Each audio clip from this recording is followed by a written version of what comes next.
سعودی عرب سے خروج عہدہ یعنی چھٹی پر گئے ہوئے افراد کی ٹینشن اور پریشانی سعودی محکمہ پاسپورٹ کے ڈائریکٹر جنرل نے دور کر دی۔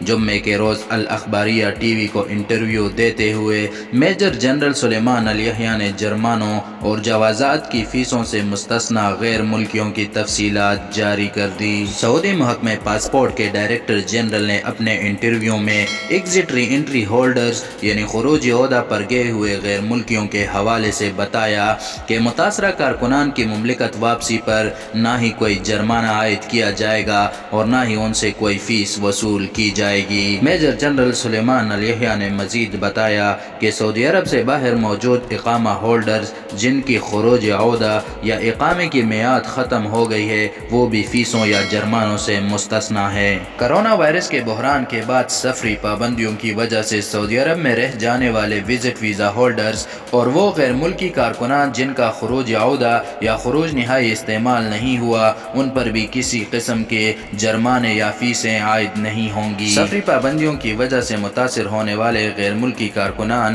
ابشر کے پلیٹ فارم کے ذریعے اس اسکیم سے فائدہ اٹھا سکیں گے۔ یاد رہے کہ کرونا وائرس کی وبا کے بعد سعودی حکومت کی جانب سے 15 مارچ کو بین الاقوامی پروازوں پر عائد پابندی تاحال جاری ہے۔ بین الاقوامی پروازوں کے شروع کرنے کے متعلق حکومت یا متعلقہ محکموں سے فی الحال کوئی خبر سامنے نہیں آئی۔ البتہ سعودی عرب سے چھٹی پر گئے ہوئے افراد انٹرنیشنل پروازوں کی بحالی پر بنا کسی رکاوٹ یا پیچیدگیوں کے سعودی عرب واپس آ سکیں گے اور اس کے لیے سعودی جوازات کی جانب سے باقاعدہ طور پر اعلان کے بعد طریقہ کار وضع کر دیا جائے گا۔